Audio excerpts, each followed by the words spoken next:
اب اللہ کا نام لے کے ہمارے فارمل کوسچنز جو ہے نا وہ شروع کریں. اللہم صلی علی محمد وعلی آل محمد. جزاکم اللہ خیر. عقیدہ امامت کے متعلق کویشچن ہے. جی جی. علی بھائی، کیا آپ شیعہ کے عقیدہ امامت کو صوفیہ کے عقیدہ کشف و الہام کی طرح گمراہی ہی سے سمجھتے ہیں، یا اس کا کوئی ثبوت قرآن سنت میں موجود ہے؟ اس حوالے سے کوئی لیکچر ہو تو پلیز وضاحت کر دیں. یہ مشکل سوال ہے عزیزو. اب آپ کی خدمت میں عرض کریں کہ یہ اسکرپٹڈ سوال ہے. آپ دیکھتے ہیں کہ یہ سب ایک ڈرامے کی طرح ان کو پہلے سے سمجھایا ہوا ہے، ان کو نوٹ دیا ہوا ہے کہ ایسے سوال کرو. تو ایسا سوال نہیں ہے کہ اس شخص سے پوچھا گیا ہے کہ جس کے لیے یہ ذہنی طور پہ آمادہ نہیں ہے. یعنی یہ شخص آمادہ ہے ذہنی طور پر، اور شاید اس نے جو اپنی تیاری کرنی تھی اس نے کیا ہوا ہے، تبھی اس سے سوال کیا جا رہا ہے. یا وہ شخص چٹھی سے پڑھ رہا ہے، اس کے جواب دینے سے بھی اس کے جواب دینے کا انداز سے بھی پتہ چل رہا ہے کہ یہ بالکل اسکرپٹڈ سوال ہے، پہلے سے طے شدہ مسئلہ ہے کہ اس طرح تم سوال کرو پھر میں جواب دوں گا. ٹھیک ہے نا؟ اب سنتے ہیں اس کا جواب کہ شیعہ عقیدہ امامت وہ ان کا جو ائمہ طاہرین علیہم الصلوۃ والسلام کے متعلق ان کا جو عقیدہ ہے، ان کے متعلق آپ کیا کہتے ہیں؟ یہ بالکل صوفیوں کی طرح ہے یا اس میں کچھ فرق ہے؟ اب میں مزید بات نہیں کرتا، ان کو بات کرنے دیتے ہیں. بہرحال میں نے دبے الفاظ میں کہ جس کے اندر ایک فتنہ کھڑا نہ ہو، میرا یوٹیوب پہ ایک کلپ ہے قادیانیوں کو دعوت اصلاح، اس میں نے کچھ ایمبیگوس جملے بولے تھے. ایمبیگوس عام عوام کے لیے، پڑھے لکھے لوگوں کو تو سمجھ آ گئی تھی.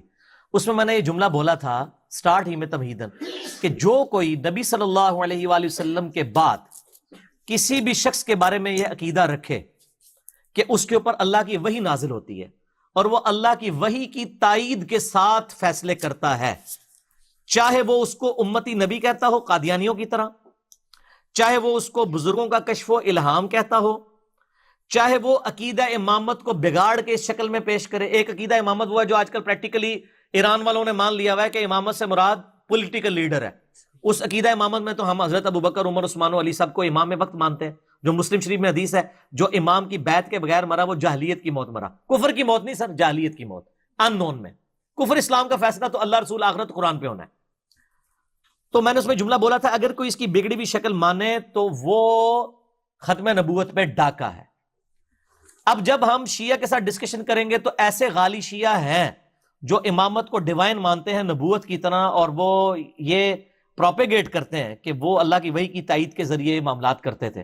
تو ظاہر ہے اس عقیدے کو تو اسلام میں کوئی پذیرائی حاصل نہیں ہوگی. ایسے لوگوں کو تو پھر غلام احمد قادیانی اور اس کی جو پارٹی ہے اس کے اوپر کسی طریقے سے اعتراض کرنا نہیں چاہیے. اب یہ تو ضروری نہیں ہے کہ آپ وہی کام نبی امتی نبی کا لفظ بولے بغیر کر لیں، جو کہ امتی نبی کا لفظ بول کر وہ کرتے ہیں تو وہ غلط ہیں اور آپ ٹھیک ہو جائیں گے. اسی طریقے سے صوفیاء کے بارے میں بھی آپ کو کئی واقعات ملیں گے کہ وہ بالکل ڈائریکٹ اللہ سے گفتگو کا دعویٰ کر رہے ہوتے ہیں، اور یہ واقعات آپ کو ایون یعنی دیوبند. تو عزیزو، یہ شخص اب اس کے بعد وہ شروع ہو جاتا ہے صوفیوں کے متعلق بات کرتا ہے. تو اس کے جو جملے ہیں میں کچھ ملاحظات میں پیش کروں، پھر ہم اصل مطلب کی طرف آتے ہیں کہ دیکھیں کہ اس شخص کو ہم نے کہا تھا کہ اس شخص کو شیعوں کے متعلق بنیادی معلومات حاصل نہیں ہیں. کہتا ہے کہ ایران میں امامت کی یہ تعریف کرتے ہیں کہ امامت سے مراد ہے پولیٹیکل لیڈرشپ. اس طرح تو ابو بکر عمر بھی پولیٹیکل لیڈرشپ ہیں، اور شاید اس کا مقصد یہ ہے کہ ایران میں جو شیعہ حضرات ہیں وہ یہ نہیں مانتے کہ ائمہ طاہرین علیہم الصلوۃ والسلام ان کے علم کے خاص دروازے ہیں جو غیب کے راستے سے، ایک تو رسول اللہ صلی اللہ علیہ وآلہ وسلم سے ان کو ملا ہوا ہے جو ورثے میں ملا ہے، اور ایک اللہ تعالیٰ کی جانب سے ان کے علم میں ہمیشہ اضافہ ہوتا ہے، تنزل الملائکۃ والروح فیہا باذن ربہم من کل امر. تو یہ سمجھتا ہے، کہتا ہے کہ ایران میں یہ امامت کی یہ تفسیر ہے کہ ان کو صرف پولیٹیکل لیڈر مانتے. تو عزیزو، یہ شخص کی جہالت ہے، یہ نہیں جانتا ایران میں ایسا کوئی عقیدہ نہیں ہے. ہاں، ایران ایک بڑا ملک ہے، اس میں بہت سارے لوگ رہتے ہیں، بہت سارے ایسے لوگ ہیں جو یونیورسٹی میں پڑھتے ہیں، یونیورسٹی کے پروفیسر ہیں یا ایرانی ہیں، وہ ملک سے باہر رہتے ہیں، ان کے نظریات مختلف ہوتے ہیں. جیسے ہر قوم میں ایسے لوگ ہوتے ہیں کہ ان کے ایسے افراد ہوتے ہیں جن کا نظریہ شاذ ہوتا ہے. لیکن ایران کے علماء میں کوئی ایسا شخص نہیں ہے، اگر ہے تو وہ بہت ہی مردود ہے. یعنی اگر علماء کو پتہ چل جائے کہ کسی عالم کا یہ عقیدہ ہے تو اس کو اپنے درمیان سے طرد کرتے ہیں. اس کی کوئی نہ معاشرے میں اس کی کوئی حیثیت رہتی ہے، نہ علماء کے دائرے میں اس کا کوئی حیثیت رہتا ہے. کوئی ایسا نہیں ہے کہ ائمہ طاہرین علیہ السلام کو صرف کیا مانے، صرف پولیٹیکل لیڈر مانے. ایسا کوئی نہیں ہے. یہ بھی ان کی غلط فہمی ہے یا ان کی نادانی ہے. ایران والے کو ہم جانتے ہیں، ہم نے تو وہ ہمارے ان سے ہمیشہ گفتگو رہتی ہے، ایسی کوئی بات نہیں ہے. پھر یہ کہتا ہے کہ من مات ولیس علیہ بیعہ مات میتۃ جاہلیہ، اس کا مطلب ہے کہ یہ ان نون موت مرتا ہے، یعنی اس کی موت ان نون یعنی غیر معلوم موت مرتا ہے. جاہلیت کا موت کا مقصد یہ نہیں، یہ بھی اس شخص کی جہالت ہے. یہ جہالت ہے کہ وہ جاہلیت کی موت کو اس نے تفسیر کیا ہے کہ وہ بلے ان نون، وہ اس کی موت کا پتہ نہیں کہ کس حالت میں مرا ہے. وہ انشاءاللہ تبارک و تعالی جب حدیث کے متعلق بات کریں گے تو اس کے مزید شاید پہلے بھی ہم اس اردو زبان میں اس حدیث کے متعلق بات کر چکے ہیں اور بتا چکے ہیں جاہلیت کا موت کیا ہے. یہ بھی نہایت ہی گھٹیا قسم کی تفسیر ہے اس حدیث کی کہ جاہلیت کی موت کو کیا تفسیر کریں، جاہلیت کی موت کو تفسیر کریں کہ اس کی موت ان نون حالت میں ہو جاتی ہے. اچھا، پھر اس کا جملہ ہے کہ کچھ غالی شیعہ ہیں کہ امامت کو ڈیوائن مانتے ہیں. اچھا، کچھ غالی شیعہ ہیں جو امامت کو ڈیوائن مانتے ہیں. بھائی اس شخص کو نہیں معلوم، یعنی اس کا مقصد یہ ہے کہ کچھ غالی شیعہ ایسے ہیں کہ امامت کو منصوص من اللہ مانتے ہیں، اور ائمہ طاہرین علیہ السلام کے شان میں یہ عقیدہ رکھتے ہیں کہ ائمہ طاہرین علیہ السلام کی ملائکہ سے ملاقات ہوتی ہے، وہ معصوم ہوتے ہیں، وہ نبی کی طرح صلی اللہ علیہ وسلم پہ ایمان لانا اور ایمان رکھنا ضروری ہوتا ہے. تو یہ سمجھتا ہے کہ یہ غلو ہے. اب اس بیوقوف کے متعلق میں کیا کہوں، یہ سب شیعوں کا یہ عقیدہ ہے. شیعہ اثنا عشری جو ہے، سب شیعہ اثنا عشری بلا استثناء ان کا عقیدہ یہی ہے. یہ غلو نہیں ہے کہ ائمہ طاہرین علیہ السلام اللہ کی جانب سے منصوب ہیں، منصوص ہیں، مخصوص بالامامہ ہیں.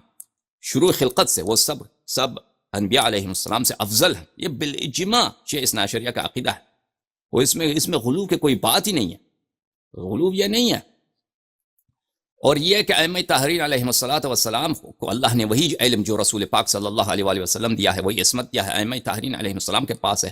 جس طرح نبی کریم صلی اللہ علیہ وآلہ وسلم پہ ایمان لانا ضروری ہے، اور جو شخص نبی کریم صلی اللہ علیہ وآلہ وسلم کا انکار کرے وہ کافر ہوتا ہے، اسی طرح ہر ایک ائمہ طاہرین علیہ السلام کا پہ ایمان لانا واجب و ضروری ہے. جو ان کا انکار کرے وہ در حقیقت کافر ہوتا ہے. ظاہر میں مسلمان ہو سکتا ہے کیونکہ کلمہ پڑھتا ہے اور پھر دنیا میں صرف دنیا میں احکام اسلام جاری ہوگا، لیکن وہ حقیقت میں کافر ہوتا ہے. وہ کافر ہی کفار کے ساتھ ہی مشہور ہوتا ہے. سمجھ میں آ رہی ہے نا بات آپ کو؟ مگر یہ کہ وہ مستضعف فی الدین ہو. مستضعف فی الدین تو وہ بت پرست بھی مستضعف فی الدین ہو، ان کا بھی جھوٹ ہے، وہ الگ بات ہے مستضعف فی الدین کا. سمجھ میں آ رہی بات اب؟ تو یہ اس کو سمجھتا ہے کہ کہنے کا مقصد یہ ہے میرے عزیزوں کہ یہ ایک اسکرپٹڈ سوال اس شخص سے کیا گیا ہے. یعنی ایک دفعہ انسان کو پتہ نہیں ہوتا کہ مخاطب کیا سوال کرتا ہے. آڈینس سے کوئی سوال اٹھتا ہے، انسان کے ذہن میں جواب نہیں ہوتا تو وہ کچھ غلطی کر جاتا ہے. تو اس میں کچھ گنجائش ہے، اس میں بھی گنجائش نہیں ہے. انسان کو اگر کوئی ایسا سوال آتا ہے جس کا جواب نہیں ہے تو انسان کو اعتراف کرنا چاہیے کہ مجھے نہیں معلوم. ٹھیک ہے نا؟ اگر اچانک ایک ایسا سوال سامنے آ جائے کہ فلان آیت کا تفسیر کیا ہے، فلان فرقے کا عقیدہ کیا ہے، ہمیں نہیں معلوم. بھائی نہیں معلوم، یہ کوئی اس میں کوئی عیب نہیں ہے، بجائے ایک انسان جھوٹ بولے. لیکن یہ تو اس طرح کا پوزیشن نہیں ہے اس کا نا. اس کا تو اسکرپٹڈ سوال ہے، پہلے سے طے شدہ سوال ہے. طے شدہ سوال کے باوجود یہ تشیع کے متعلق ابتدائی معلومات الف بے نہیں جانتا کہ شیعوں میں نظریہ امامت میں یہ غلو نہیں ہے کہ اگر آپ کہیں کہ ائمہ علیہ السلام اللہ کی جانب سے منصوب ہے، اللہ کی جانب سے منصوص ہیں، انبیاء علیہ السلام سے افضل ہے، ان پہ ایمان لانا اسی طرح لازم و ضروری جس طرح رسول پاک صلی اللہ علیہ وسلم پہ ایمان لانا ضروری ہے. ملائکہ ان کے درگاہ ان کی خدمت کرتے ہیں، ملائکہ ان سے بات کرتے ہیں، ملائکہ ان کے اللہ کی جانب سے ان کے لیے علم لاتے ہیں. تنزل الملائکۃ والروح فیہا باذن ربہم من کل امر. یہ ہر سال جو ملائکہ نازل ہوتے ہیں ائمہ طاہرین علیہ السلام پہ لیلۃ القدر میں، اس سال کے جتنے من کل امر، اس سال میں جتنے مقدرات ہیں اس کا علم لے کے آتے ہیں ائمہ طاہرین علیہ السلام. یہ تو ابتدائی یہ کوئی اس میں کوئی کون کہتا ہے کہ غلو ہے مذہب شیعہ میں؟ آپ مجھے دکھائیں کہ ایک شیعہ عالم ہو اس نے کہا کہ یہ غلو ہے. یہ بے اجماعی باتیں ہیں. ہاں ہو سکتا ہے یہ ہے کہ بعض شیعوں کو پتہ نہیں ہے، تفصیلات کا پتہ نہیں ہے. ہو سکتا ہے کوئی ایسا طالب علم ہو شیعوں کا، اب مجھے نہیں لگتا کہ کوئی ایسا طالب علم بھی ہوگا، کوئی مولوی ہوگا کہ ان باتوں کا اس کا پتہ نہیں ہوگا شیعہ مولوی کو. ہو سکتا ہے کوئی جاہل ہو مولوی ایسا، اس کو پتہ نہیں ہو. تو وہ کہہ دے یا وہ تقیہ میں کہہ دے کہ ہمارا عقیدہ نہیں، لیکن یہ کوئی یہ غلو نہیں ہے. غلو یہ ہے کہ آپ ائمہ طاہرین علیہم الصلوۃ والسلام کو اللہ مانیں، نستجیر بولو خالق مانیں انہیں، یہ غلو ہے. یا ائمہ طاہرین علیہم الصلوۃ والسلام کو انہوں نے کہا کہ ہم خالق نہیں ہیں، ہم رازق نہیں ہیں، خالقیت اور رازقیت ان کو سونپ دیں. جی ہاں یہ غلو ہے. باقی یہ غلو نہیں ہے. ان کو الہی صفات ہیں، وہ یہ صفات اللہ کے لیے مخصوص ہیں عقلی طور پر یا نقلی طور پر، وہ اللہ ان سے منسوب کرتے ہیں، یہ غلو ہے. یہ غلو نہیں ہے کہ وہ منسوب من اللہ ہیں. تو دیکھیں اس کو ابتدائی باتیں نہیں معلوم، اور یہ واضح ہے اس شخص کے متعلق. ابتدائی باتیں ہمارے مذہب کے متعلق نہیں معلوم، یہ تو چھوڑیے ان کے اپنے مذہب کے متعلق بھی نہیں معلوم.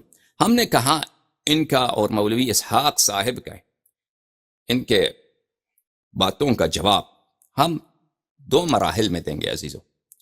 ایک مرحلہ یہ ہے کہ ہم اس سے پہلے کہ ان کی باتوں کو چھیڑیں کہ یہ کیا کہتے ہیں کہ مثلا ائمہ علیہم الصلوۃ والسلام کے پاس ملائکہ کیسے آتے ہیں، یہ کیسے ختم نبوت سے منافات رکھتا ہے، اس کا جواب کیا ہے. ایسی باتوں کا جواب ان سے دینے سے پہلے وہ اگلا مرحلہ ہے. اس سے پہلے ہم کہتے ہیں کہ آپ کا اپنا عقیدہ امامت کیا ہے.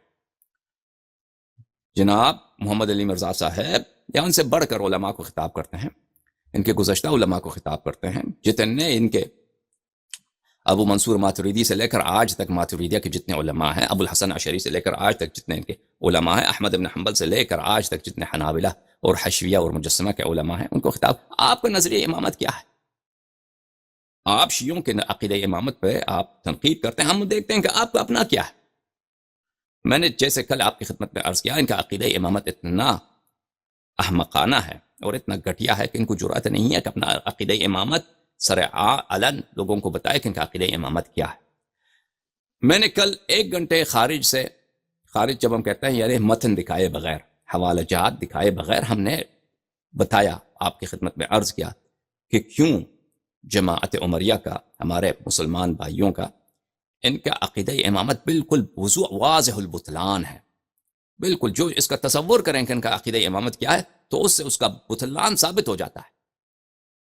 اور ان کے عقیدہ خدا جانتا ہے. ایک نقطہ اور مزید اس میں بہت اہم نقطہ ہے، وہ بھی دیکھیے کہ ان کا عقیدہ امامت اگر اچھی طرح سے تصور کر لیں تو اس سے واضح طور پہ پتہ چل جاتا ہے کہ ہو ہی نہیں سکتا، اس کے سوا کوئی چارہ ہی نہیں ہے کہ عقیدہ امامت جو شیعوں کا ہے وہ 100% صحیح ہو.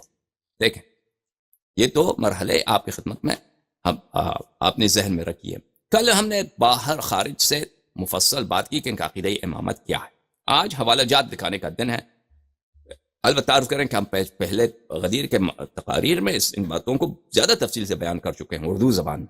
اب مختصر میں 2-3 منٹ میں وقت لوں آپ کا ان کا عقیدہ امامت بیان کروں.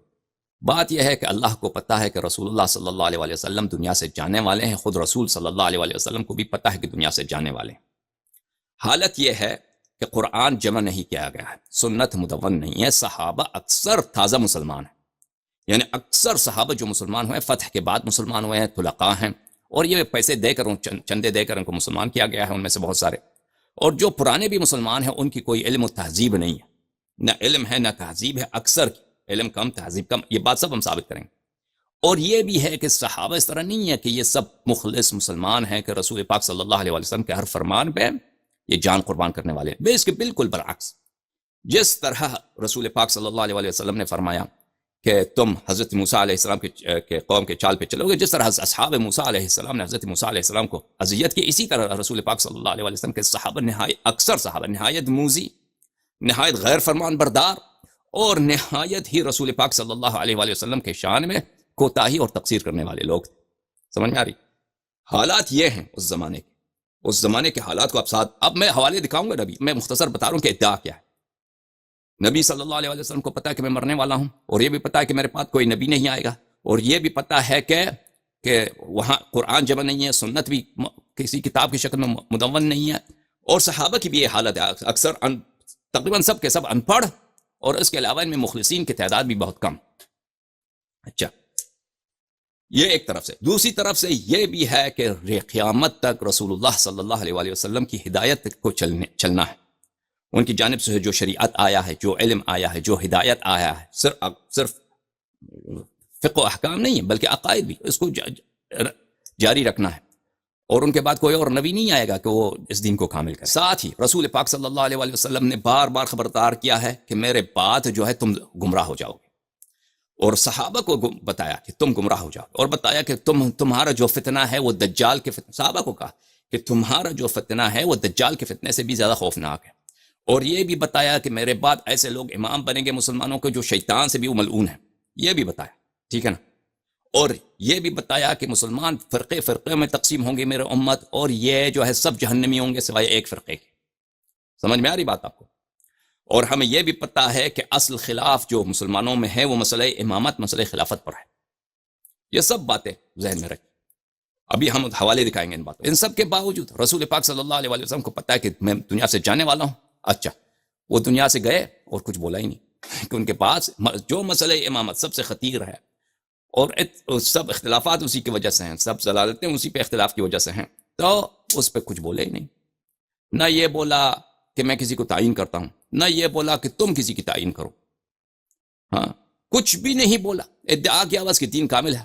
اللہ نے بھی اپنے رسول صلی اللہ علیہ وآلہ وسلم کو دنیا سے اٹھایا ان کو، اور لیکن یہ توضیح نہیں دی کہ ان کے بعد مسلمان کیا چارہ کریں گے امامت و خلافت کا.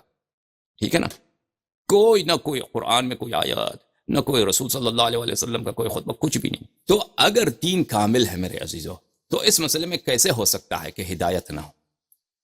جو اللہ جو مہربان ہے، اس کے نبی کے بعد صلی اللہ علیہ وآلہ وسلم کے بعد کوئی دوسرا نبی نہیں بھیجنا اس نے، قرآن کے بعد دوسرا اس نے کتاب نہیں بھیجنا، اور مسلمانوں کے لیے بھی حجت بھی تمام کرنا ہے نا، حجت بھی تمام کا اللہ کی جانب سے ہدایت ہے. تو یہ کیسے ہو سکتا ہے کہ اس مسئلے کو ایسا ادھورا چھوڑ دیا ہو؟ اچھا، پھر ان کا مسئلہ امامت کیا ہے؟ مسئلہ امام کیسے بنتا ہے؟ یہ کہتے ہیں کہ امام 3 طریقوں سے بنتا ہے. ایک تو اختیار سے بنتا ہے، یعنی لوگ اختیار کریں گے، اہل حل و عقد اختیار کریں گے، کسی کو امام بنائیں گے. ان سے پوچھتے ہیں اس کی دلیل لے کے آؤ. اگر یہ واقعاً کوئی شرعی طریقہ کار ہے کہ تم کہتے ہو کہ نبی صلی اللہ علیہ وآلہ وسلم کسی کو امام بننا ہے، تو اس کا طریقہ کیا ہے کہ امت کے اہل حل و عقد اختیار کریں گے. تو کوئی آیت دکھاؤ، کوئی حدیث دکھاؤ کہ رسول پاک صلی اللہ علیہ وآلہ وسلم نے فرمایا. کچھ بھی نہیں ہے ان کے پاس. یہ سب بناؤ، یعنی من گھڑت باتیں اپنے جیب سے بناؤ، دین میں داخل کرتے جاؤ، دین میں داخل کرتے جاؤ. آپ اب شاید ہو سکتا ہے ان سے کوئی کہے کہ یہ اجتہاد ہے. اب اجتہاد کے جواب دیں، کوئی نہ آیت قرآن نہ کوئی حدیث ہے. دوسرا طریقہ کار یہ ہے کہ پچھلے والا خلیفہ دوسرے والے خلیفے کو، اگلے والے خلیفے کو تعین کرے گا، وصایت کرے گا، وصیت کے ذریعے اس کو اپنا خلیفہ بنائے گا. اچھا، تم تو کہتے ہو کہ نبی کریم صلی اللہ علیہ وآلہ وسلم نے کسی کو تعین نہیں کیا، امت پہ چھوڑ دیا، تو اس کی کیا پچھلے والا خلیفہ اگلے والے خلیفے کو تعین کرے؟ اس کی کوئی حدیث دکھاؤ، اس کی کوئی آیت دکھاؤ. نہ حدیث نہ آیت، کچھ بھی نہیں. تیسرا طریقہ کار امامت کا یہ ہے ان کے نزدیک کہ جو بھی شخص تلوار کے زور سے مسلمانوں پہ حاوی ہو جائے تو وہ واقعاً خلیفہ بن جاتا ہے، اس کا شرعاً اطاعت کرنا واجب ہے، اس کے خلاف خروج کرنا جائز نہیں ہے، حرام ہے، حرام ہے. اور ان کے نزدیک یہ بھی عقیدہ ہے کہ خلیفہ جتنا فاسق ہو، جتنا فاجر ہو، شارب خمر بھی ہو تو اس کا اطاعت کرنا واجب ہے اس وقت تک کہ وہ گناہوں کی طرف دعوت نہ دے. تو لازمی بات ہے، خلیفہ جو شخص سیاست کر کے خلافت میں آ جاتا ہے تو عمدن کسی کو، علناً کسی کو شراب کے، مسلمانوں کو شراب پینے کی دعوت نہیں دیتا. اس کو ضرورت ہی نہیں ہے، پاگل تو نہیں ہو، اس نے اپنی حکومت بچانا ہے. لیکن شریعت میں اس میں وہ اپنے کام چلانے کے لیے وہ ایک خلیفہ اگر ظلم کرنا چاہتا ہے تو اس کے پاس بہت سارے طریقے ہیں اس طرح کے، اور پوری تاریخ میں ہوتا رہا ہے. تو یہ 3 طریقہ کار ہیں میرے عزیزوں ان کے پاس. اب اجتہاد کا جو بات ہے نا، اجتہاد کا بات، اب انشاءاللہ تبارک و تعالی ان کی اجتہاد پہ بات کریں گے. ہم ان سے دلیل مانگتے ہیں کہ اگر تم واقعاً یہ کہتے ہو کہ رسول پاک صلی اللہ علیہ وآلہ وسلم نے بہت سارے احکام بیان نہیں کیے، وہ امت کے علماء کے اجتہاد پہ چھوڑ دیا ہے، ٹھیک ہے نا؟ اگر یہ بات کہتے ہو، دین میں جھوٹ بولنا، دیکھیں دین میں جھوٹ بولنا یہ تو کفر ہے، انسان جہنمی بن جاتا ہے. اگر واقعاً یہ کہتے ہو کہ بہت سارے احکام رسول اللہ صلی اللہ علیہ وسلم نے تبیین نہیں کیے، بیان نہیں کیے ہیں، انہوں نے امت کے علماء کے اجتہاد پہ چھوڑ دیا ہے، ہم کو یہ حکم ہے کہ ہم امت کے علماء سے وہ اجتہاد کرتے جائیں اور ہمیں بتائے جائیں کیا کہ وہ حکم کیا ہے. تو ہم ان سے دلیل مانگتے ہیں اس بات پہ. دلیل ہے نا؟ انسان ایک بات کو، اتنی بڑی بات کو کہ رسول پاک صلی اللہ علیہ وآلہ وسلم کے بعد امامت کا مسئلہ کیا ہے، یا دوسرے جتنے احکام ہیں ان کو اجتہاد پہ چھوڑا، اس کی دلیل لے کے آؤ. کم از کم ایک حدیث تو ہونی چاہیے تو آپ کے پاس. وہ معاذ ابن جبل کی کہ میں یمن جاؤں گا تو ان سے معاذ ابن جبل سے کہا کہ تم کیا کرو گے؟ اس نے کہا کہ میں اگر کوئی واقعہ آیا تو میں کتاب میں دیکھوں گا، پھر سنت میں دیکھوں گا، اس میں بھی نہ ملا تو میں اپنا اشتہاد. وہ حدیث ان کے نزدیک ضعیف ہے، وہ حجت ہی نہیں ہے. ان کے اپنے کتابوں میں صرف ایک ہی حدیث ہے، وہ معاذ ابن جبل والی حدیث، وہ بھی ضعیف ہے. اچھا، اجتہاد پر ہم آگے جا کر بات کریں گے تفصیل کے ساتھ، کیونکہ یہ کہتے ہیں کہ ہمیں امام کی ضرورت نہیں ہے. محمد علی مرزا صاحب بولتے ہیں، مولوی اسحاق مدنی صاحب بولتے ہیں امام کی کیا ضرورت ہے، ہم اجتہاد کرتے ہیں، اجتہاد کے ذریعے مسائل بیان کرتے ہیں، امام سے ائمہ طاہرین علیہ السلام سے پوچھنے کی ضرورت کیا ہے. تو ہم اجتہاد کے متعلق آگے جا کر انشاءاللہ تبارک و تعالی تفصیل سے بات کریں گے کہ ان کے اجتہاد جو ہے وہ ایک بہت بڑی بدعت ہے. ان کا اپنا اعتراف ہے کہ اجتہاد جو ہے یہ دین میں ان کے بڑے علماء نے خلاصہ اجتہاد کی تفصیل آئے گا انشاءاللہ تبارک و تعالی. ابھی تک جتنے ہم نے ادعا کیے ہیں اس کا ہم دوسری زبانوں میں، اردو زبان میں شاید غدیر کے مسئلے پر اس کو تفصیل سے بیان کر چکے ہیں، نظریہ امامت فرقہ عمریہ کا. ابھی جو ہے اختصار کے ساتھ ان باتوں کے حوالے آپ کی خدمت میں پیش کرتے ہیں. پہلی بات تو یہ ہے کہ عدم النص، امامت پہ کوئی نص نہیں ہے. دیکھیں عزیزو، یہ کتاب ہے سقیم مسلم، چھاپے المطبعۃ الازہریہ بالازہار بشرح النووی، یحییٰ بن شرف النووی کی شرح کے ساتھ، یہ جزء ہے ثانی اشار. اچھا، یہاں پہ کتاب الاستخلاف و ترک الاستخلاف، فإن استخلف فقد استخلف من هو خير مني يعني أبا بكر وإن أترككم فقد ترككم من هو خير مني رسول اللہ صلی اللہ علیہ وآلہ وسلم. عمر کے مرنے کے وقت کی اس کی بات ہے، اس کا بیٹا اس سے بات کر رہا ہے، کہتا ہے کہ اگر میں مر جاؤں، اگر میں کسی کو خلیفہ بناؤں تو ابو بکر نے مجھے خلیفہ بنایا تھا، اگر میں کسی کو وصی نہ بناؤں تو رسول پاک صلی اللہ علیہ وآلہ وسلم نے کسی کو وصی نہیں بنایا تھا. وفي هذا الحديث دلیل على ان النبی صلی اللہ علیہ وآلہ وسلم لم ينص على خلیفۃ. نووی صاحب فرماتے ہیں، کہتے ہیں کہ اس حدیث میں یہ دلیل ہے کہ رسول پاک صلی اللہ علیہ وآلہ وسلم نے کسی کو اپنی جانشین نہیں بنایا تھا، کیونکہ عمر نے بولا ہے.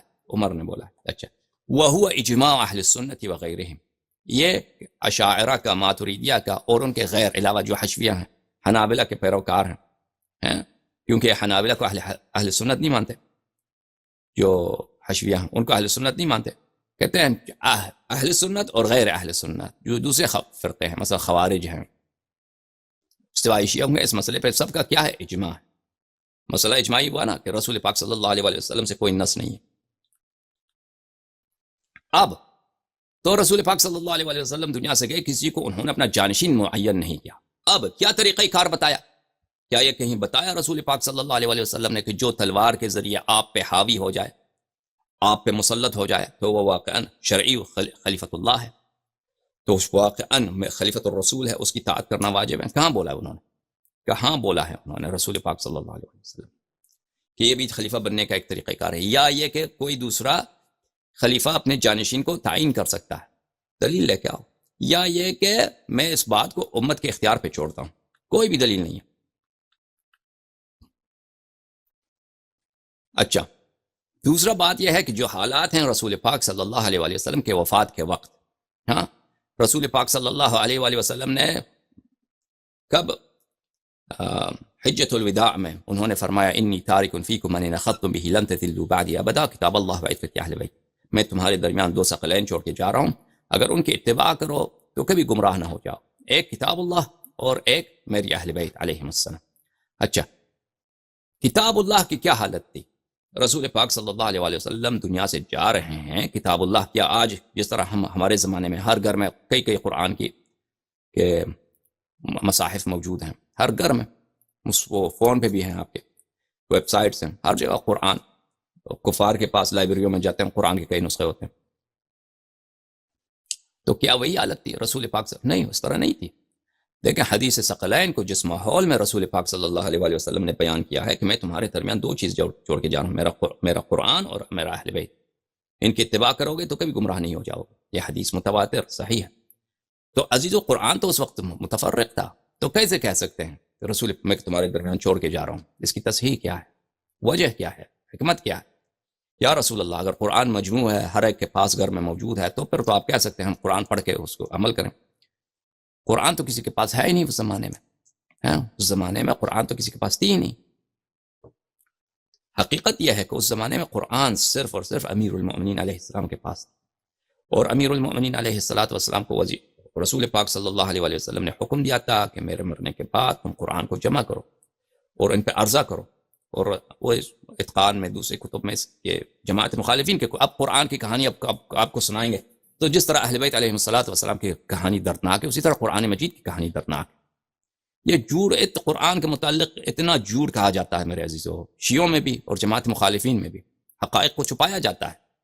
ان مسلمانوں کو مستشرقین سے ڈر ہے، یہ سمجھتے ہیں کہ اگر ہم نے حقائق قرآن کے متعلق بتا دیے تو مستشرقین کا ان کا جھنڈا بلند ہو جائے گا، اورینٹلسٹ کا۔ تو کبھی ہم قرآن کے متعلق جماعت عمریہ کے اپنے کتب میں بخاری، میں غیر کتب کی بات نہیں کر رہا، غیر مشہور کتب بخاری مسلم کی بات کرتے ہیں، اس میں کیا چیزیں موجود ہیں، قرآن کی کہانی کیا ہے، قرآن کتنا ناقص ہے، وہ بخاری کے روایات کی روح سے، مسلم کی روایات کی روح سے قرآن کتنا ناقص ہے اس کی حد ہی نہیں، یعنی تقریباً عشر قرآن بھی نہیں بچا۔ اگر بخاری کی روایت کو دیکھیے، میں دلیل کے ساتھ آپ کے سامنے پیش کروں گا کہ عشر قرآن بھی ثابت نہیں۔ سمجھ میں آ رہی بات آپ کو؟ یہ شیعوں پہ کیا لگاتے ہیں، تہمت لگاتے ہیں کہ شیخ قائل بالتحریف ہے، قائل بالنقصان ہے قرآن میں۔ اور ابھی یہ ابحاث کسی نے آپ کے سامنے شاید نہیں کھولی ہیں، میں نے عربی زبان میں کھولی تھی کئی سال پہلے، وہ خدا جانتا ہے ان کے مولویوں نے کتنے کالز کیے، کوئی جواب نہیں دے سکا، سب لاجواب ہو گئے، سب لاجواب ہو گئے، الحمدللہ رب العالمین۔ تو بہرحال ابھی نقصان قرآن کی بات نہیں کر رہے ہیں، صرف اتنی بات کر رہے ہیں کس حالت میں قرآن کو چھوڑ کے گئے ہیں رسول پاک صلی اللہ علیہ وسلم۔ یہ کتاب ہے بخاری، چاپ دار احیاء التراث العربی، سنہ 1422، صفحہ نمبر 8 سے 31، کتاب التفسیر۔ لقد جاءکم رسول من انفسکم عزیز علیہ ما عنتم حریص علیکم بالمؤمنین رؤوف الرحیم۔ اس آیت کا عنوان، یہ باب کا، اس فصل کا عنوان یہی ہے۔ اچھا، اس میں حدیث نمبر ہے 4679۔ اچھا، اس میں اب جو ہے یہ قرآن جمع کرنے کی کہانی ہے کہ ابو بکر کیا کہتا ہے۔ ابو بکر کے زمانے میں یمامہ کے جنگ میں بہت سارے لوگ مر گئے، تو ابو بکر نے عمر سے کہا کہ میں تو کہتا ہوں کہ قراء مر جائیں گے، جو لوگ قرآن کے قاری ہیں وہ سب مر جائیں گے۔ فَيَذْهَبَ كَثِيرٌ مِّنَ الْقُرْآنِ إِلَّا أَن تَجْمَعُوهُ، تو قرآن کا بہت بڑا حصہ ضائع ہو جائے گا مگر یہ کہ تم اس کو جمع کرو، قرآن کو جمع کرو۔ ابو بکر نے کس سے کہا؟ عمر سے کہا کہ یمامہ میں، اور یہ سب فراڈ ہے، سب جھوٹ ہے عزیزو، یہ جو ورژن یہ بتاتے ہیں یہ جھوٹ ہے، کیونکہ ان کے اپنی کتب میں موجود ہے، امیر المؤمنین علیہ السلام نے قرآن کو جمع کیا اور کہا کہ میں کبھی ردا نہیں پہنوں گا جب تک کہ میں قرآن کو جمع نہ کر دوں، اور اس کو عرضہ بھی کیا، تو ان لوگوں نے قبول نہیں کیا، اس کو رد کیا۔ وہ کہا قرآن جب ایک دفعہ جمع ہو چکا ہے، امیر المؤمنین علیہ السلام جمع کر چکے ہیں، تمہارے اپنے کتب میں موجود، ہاں، جن کے متعلق رسول اللہ صلی اللہ علیہ وسلم کی صحیح حدیث مستدرک حاکم ذہبی نے بھی تصحیح کی ہے کہ علی مع القرآن والقرآن مع علی لن يفترق حتى يرد علی الحوض، کہ سید المسلمین یعصوب الدین امیر المؤمنین علیہ السلام قرآن کے ساتھ ہے، قرآن ان کے ساتھ ہے، یہ ایک دوسرے سے کبھی بچڑ نہیں جائیں گے، جدا نہیں ہوں گے روز قیامت تک۔ جب انہوں نے جمع کیا ہے تو زید بن ثابت کون؟ ابو بکر عمر کو کیا قرآن آتا؟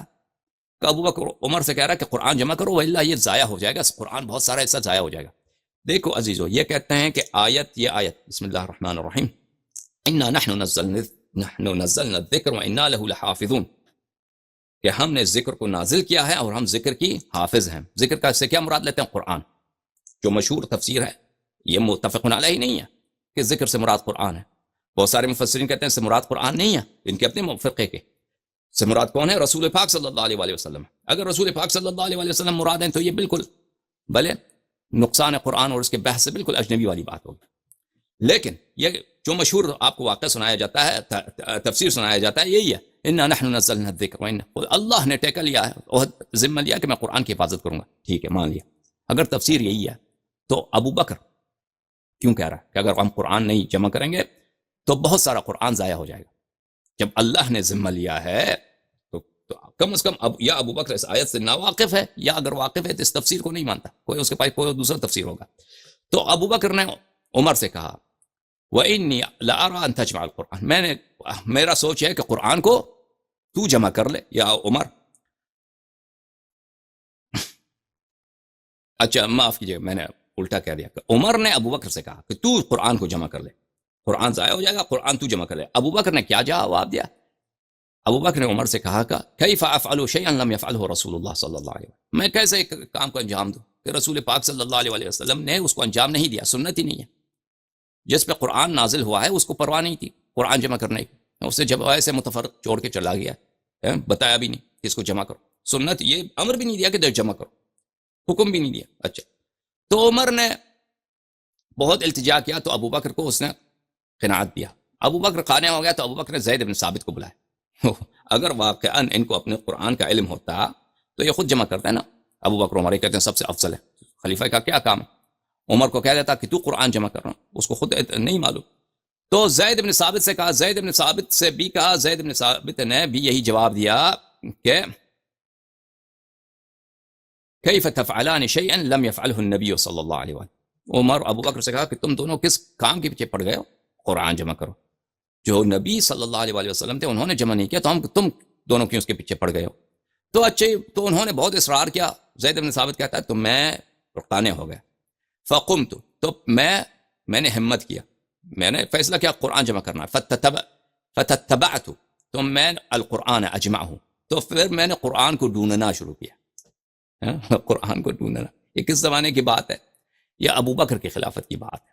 اصل میں بات یہ ہے کہ یہ دربار کے لیے، خلافت ابو بکر کے لیے بہت بڑا عیب تھا کہ خلیفے کے پاس اور کسی کے پاس قرآن نہیں ہے، قرآن سوائے امیر المؤمنین علیہ السلام.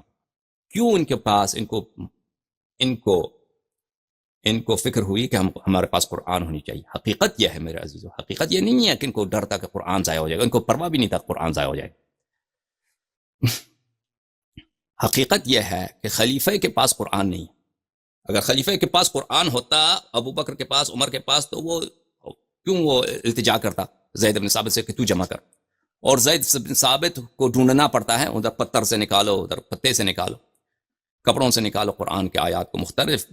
حقیقت یہ ہے کہ وہ معاشرہ جو تھا وہ اسلامی معاشرہ تھا. ان کے فتوحات بھی جو ہو رہی تھی مختلف ملکوں میں، یہ اسلام کے نام پہ ہو رہا تھا. اگر دربار کے پاس، حکومت کے پاس کوئی نسخہ ہی نہیں ہے قرآن، تو یہ تو بڑا عیب تھا نا. قرآن کس کے پاس ہے؟ سید المسلمین علیہ السلام کے پاس. ان کے پاس تو جانا نہیں انہوں نے، ان سے مراجعہ تو کرنا نہیں ہے. تو یہ اصل میں اہل بیت طاہرین علیہم السلام کے مقابلے میں ان سے رقابت کی ایک بات ہے کہ قرآن کو جمع کرو. وإلا اگر قرآن جمع کرنا تھا تو قرآن تو جمع ہو چکا ہے. امیر المؤمنین علیہ السلام نے فوراً بعد وفات الرسول صلی اللہ علیہ وسلم انہوں نے قرآن جمع کیا. اچھا میں تو قرآن کی کہانی میں تفصیل سے پڑھ گیا، صرف بات ہے مقصود اتنا ہے، قرآن رسول پاک صلی اللہ علیہ وسلم دنیا سے گئے، قرآن متفرق تھا، جمع نہیں ہوا. صرف اتنی بات یاد رکھو، یہ اہم ہے. ہمارے موجودہ بحث کی مقصد کے لیے اتنا کافی ہے. اچھا کہانی قرآن کی اور ہے. تو میں نے قرآن کو جمع کیا من الرقاع والاکتاف والعصب وصدور الرجال. کچھ آیتیں کاغذ کے پرچوں پہ لکھی تھیں، کچھ آیتیں کہاں پہ لکھی ہیں؟ ہڈیوں پہ لکھی ہیں، اور کچھ آیتیں کہاں پہ لکھی ہیں؟ پتوں پہ، درخت کے پتوں پہ لکھی. تو میں جمع لفظ دیکھیں، فتتبعت القرآن اجمعہ، تو میں نے شروع کیا ڈھونڈنا. تتبع کہتے ہیں ڈھونڈنے کو، جستجو کرنا کہ قرآن کہاں ہے، قرآن کہاں ہے. تو کہیں آیت ملتا ہے پتھر پہ لکھا ہے، کہیں قرآن ملتا ہے کہ وہ ہڈی پہ لکھا ہے، کہیں قرآن ملتا ہے کیا تو یہ قرآن کو اس طرح چھوڑ کے گئے نبی صلی اللہ علیہ وسلم. دیکھیے تو، اور حکم بھی نہیں دیا کہ اس کو جمع کرو، اور خلیفہ بھی معین نہیں کیا. یعنی یہ اسلام کے جو خستہ حالت ہے وفات نبی صلی اللہ علیہ وسلم کے وقت، وہ مشہور کر دیا کہ پیغمبر صلی اللہ علیہ وسلم نے اسٹیٹ بنایا، مدینہ اسٹیٹ بنایا. کوئی اسٹیٹ کچھ بھی نہیں تھا. میرے عزیزوں، مسلمانوں کی حالت بہت خستہ تھی اس زمانے میں. وصدور الرجال، اور بعض آیتیں ایسی تھی کہ کسی کے پاس ہی نہیں ہے، وہ صرف بعض لوگوں کو زبانی یاد ہے. تو میں نے جمع کرنا شروع کیا. حتی وجدت من سورة التوبہ آیتین مع خزیمہ الانصاری لم اجدہما مع احد غیرہ. صرف اس طرح ہوا کہ دو آیتیں جو تھے صرف خزیمہ کے پاس تھا، اس کو زبانی یاد ہے، کسی اور کو یاد ہی نہیں ہے. اور وہ آیت یہی ہے، لقد جاءکم رسول من انفسکم عزیز علیہ ما عنتم حریص علیکم. تو اس طرح اس واقعے کو بخاری نے اپنی کتاب میں کئی جگہ لکھا ہے. مقصود یہ ہے میرے عزیزو، رسول پاک صلی اللہ علیہ وسلم کے وقت، وفات کے وقت، انہوں نے حکم دیا ہے کہ میں دو چیزیں تمہارے درمیان چھوڑ کے جا رہا ہوں، ایک قرآن اور ایک میرا اہل بیت. قرآن تو جمع ہی نہیں ہے. اس کا وجہ کیا ہے میرے عزیزو؟ در اصل دونوں حکم ایک ہیں. قرآن کی اتباع کرو، اہل بیت علیہ السلام کی اتباع کرو. کیونکہ قرآن صرف اہل بیت علیہ السلام کے پاس تھے اس وقت، رسول صلی اللہ علیہ وسلم کے وفات کے وقت اور حجت الوداع کے وقت، اور اسی وقت امیر المومنین علیہ السلام کا ہاتھ بھی اٹھایا تھا، اسی حدیث ثقلین کے وقت، من کنت مولا فہذا علی علیہ السلام مولا. تو در حقیقت جو قرآن کا اتباع کا حکم بھی رسول پاک صلی اللہ علیہ وسلم نے دیا تھا مسلمانوں کو، کیونکہ قرآن کسی کے پاس تھی ہی نہیں، وہ بھی در حقیقت اہل بیت اور امیر المومنین علیہ السلام کے اتباع کا حکم تھا. سمجھ میں آ رہی بات آپ کو؟ یہ قرآن کی حالت. اب بات رہا کہ سنت کی، حدیث کی. کیا حدیث اب رسول پاک صلی اللہ علیہ وسلم کے بعد کوئی آئے گا، کوئی نبی تو نہیں آئے گا نا. ہم نے تمام احکام دین کن سے لینا ہے؟ انہی رسول پاک صلی اللہ علیہ وسلم سے لینا. تو وہ دنیا سے جا رہے ہیں، ان کے بعد کوئی نبی نہیں آنے والا. معاشرہ کیا ہے؟ معاشرہ بالکل ان پڑھ ہے، 99% لوگوں کو لکھنا پڑھنا نہیں آتا. اب اللہ کو تو پتا ہے کہ یہ دین چلے گا قیامت تک. ادعا تو یہی ہم مسلمانوں کا ہے کہ یہ دین، یہ پکا نبی ہے، یہ سچے نبی ہیں، ان کے بعد کوئی نبی نہیں آنے والا، اس دین کو قیامت تک چلنا ہے. اچھا، تو یہ سب اتنا علم پیغمبر صلی اللہ علیہ وسلم کو دیا ہے کہ ان کو پتا ہے اخبار ما سبق، اخبار ما یاتی، قیامت تک کیا ہونے والا ہے سب معلوم ہے. اخلاق کیا ایسا ہونا چاہیے، حسن معاشرت کیسا ہونا چاہیے، بچوں کے ساتھ برتاؤ کیسے ہونا چاہیے، کون سے کپڑے پہننا بہتر ہیں، صحت کے لیے کون سی چیزیں مضر ہیں، سب چیزیں رسول پاک صلی اللہ علیہ وسلم کو پتا. اور اس کے بعد اسٹیٹ کے کیا احکام ہیں، حکومت چلانے کے کیا احکام ہیں، لشکر کشی کے کیا احکام ہیں، صلح کرنے کے کیا احکام، یہ سب اللہ کی جانب سے حبیب صلی اللہ علیہ وسلم کے پاس یہ علم ہے کہ ہم نے کیا کرنا ہے، اس کو بتایا. دین کامل ہے نا یا دین ناقص ہے؟ اگر دین کامل ہے، الیوم اکملت لکم دینکم، تو یہ احکام ہونے چاہیے، وإلا اگر حکم ہی نہیں ہے تو یہ تو ناقص ہے نا. اچھا، تو یہ سب سنت میں، قرآن تو متفرق، قرآن کی تو ہم نے بات کر دی. اچھا، کبھی یہ سنت میں موجود ہے؟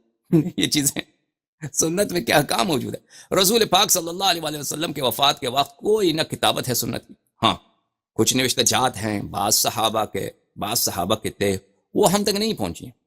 اور وہ نوشتہ جات جو تھی، مثلا کسی کے پاس 5-10 صفحے ہوں گے، 20 صفحے ہوں گے، وہ اس طرح نہیں کہ پورا سنت مدون ہے. وہ کسی کو کوئی لفظ پسند آیا، اس نے لکھا، اور وہ کیا تھا ان صفحات میں ہمیں نہیں معلوم، کیونکہ وہ بچی نہیں ہے.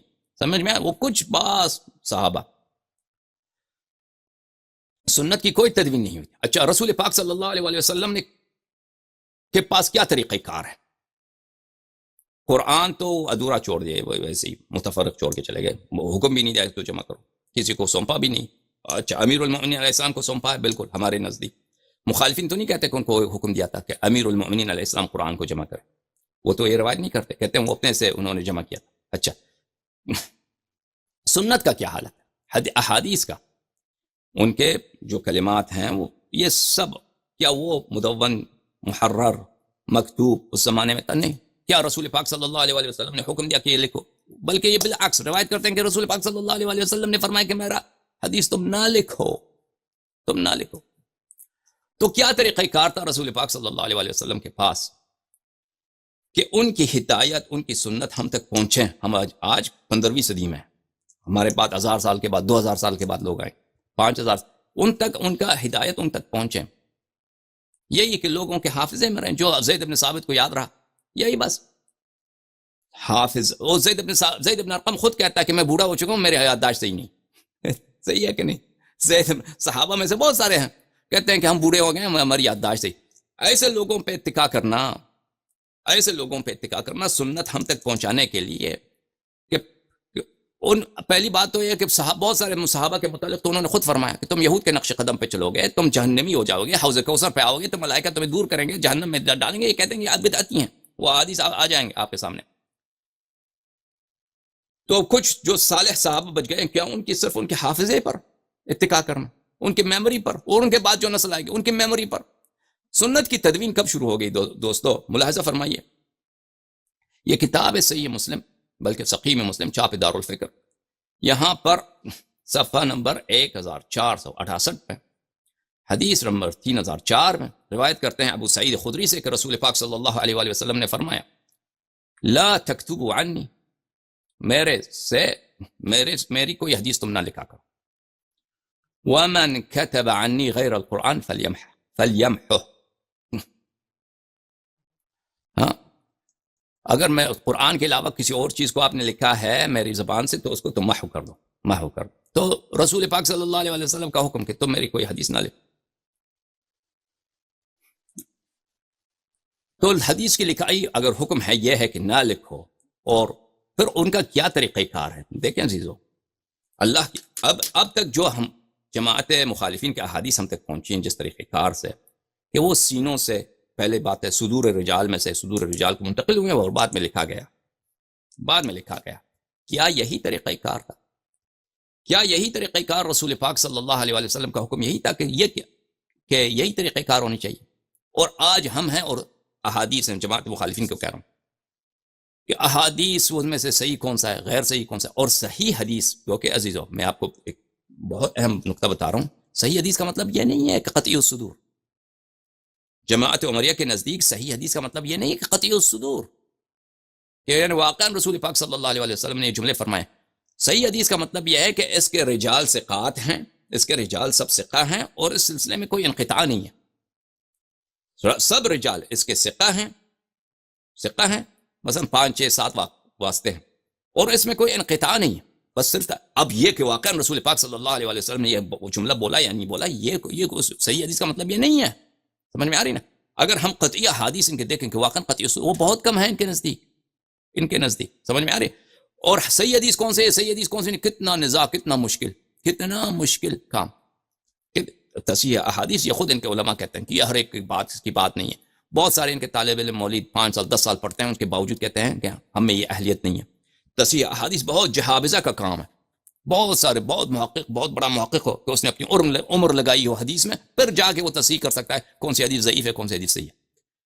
تو عزیزو اتنا دین جو سہل تھا، سمحا تھا، واقعا رسول پاک صلی اللہ علیہ وسلم کے پاس یہی طریقہ کار تھا کہ میرا حدیث جو ہے بہت کمپلیکیٹڈ ہو کے آنے والی نسلوں کو پہنچے، کہ وہ ہمیشہ نظام میں رہے، کسی کو سمجھ ہی نہ آئے کہ حدیث صحیح کون سی ہے. سمجھ میں آ رہی نا؟ اور پھر وہ بھی جو صحیح حدیث ہو وہ بھی پتہ نہ ہو، اطمینان نہ ہو کہ واقعا قطعی الصدور ہے یا نہیں. عزیزو، حدیث صحیح یا کہتے ہیں حدیث صحیح حجت ہے. ہو سکتا ہے حدیث صحیح وہ واقعا صادر نہیں ہو رسول پاک صلی اللہ علیہ وسلم سے، لیکن یہ حجت ہے ہمارے نزدیک.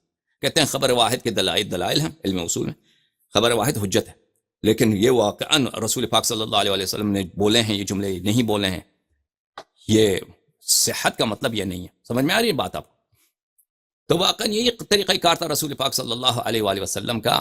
کبھی انشاءاللہ تبارک و تعالی اللہ نے کبھی مہلت دی تو میں ایسی باتیں ہیں عزیزو جو میری تحقیق میں ہیں، جو کسی کے پاس میں نے نہیں دیکھا ہے. یہ باتیں کبھی میں جماعت عمریہ کے احادیث کے متعلق بات کروں کہ ان کے پاس حدیث ہے ہی نہیں. میرے عزیزو، حقیقت تو یہ ہے کہ ان کے پاس یہ علم حدیث پہ ناز کرتے ہیں. کہتے ہیں شیعوں کا منہج تصحیح حدیث کیا ہے. عزیزو، شیعوں کا جو نقل حدیث ہے نہایت ہی علمی، نہایت قابل اطمینان، اور جماعت عمریہ کے پاس کوئی حدیث نہیں ہے، کوئی حدیث نہیں ہے. انشاءاللہ ان کے سب اصول حدیث جو ہیں وہ باطل ہیں. اب سب تھا شاید میں نے مبالغہ کیا، اغلب اصول حدیث جو ہیں ان کے باطل ہیں. اب یہ جملے جو میں نے کہے یہ آپ کے پاس کیا کہتے ہیں ادھار رہیں، آپ کا قرضہ، آپ کا طلب. کبھی انشاءاللہ موقع ملے تو حدیث پہ بہت بات کریں گے. یہ کتاب ہے فتح الباری، احمد ابن علی ابن حجر عسقلانی کی کتاب، جزء اول چھاپے المکتبۃ السلفیہ. یہاں پہ صفحہ نمبر 194 میں ملاحظہ فرمائیے کہ یہاں پر یہ بخاری کی روایت ہے کہ بخاری نے روایت کیا ہے کہ کیا کتب عمر بن عبد العزیز، حدیث نمبر 34. عمر بن عبد العزیز نے ابی بکر بن حزم کو روایت کیا، اس کو کتابت کیا، خط بھیجا. انظر ما كان من حدیث رسول اللہ صلی اللہ علیہ وآلہ وسلم فاکتبه فإنی خفت دروس العلم وذهاب العلماء. عمر ابن عبد العزیز ابن عبد الملک ابن مروان ابن الحکم، یہ بنی امیہ شجرہ ملعونہ کا ایک خلیفہ ہے.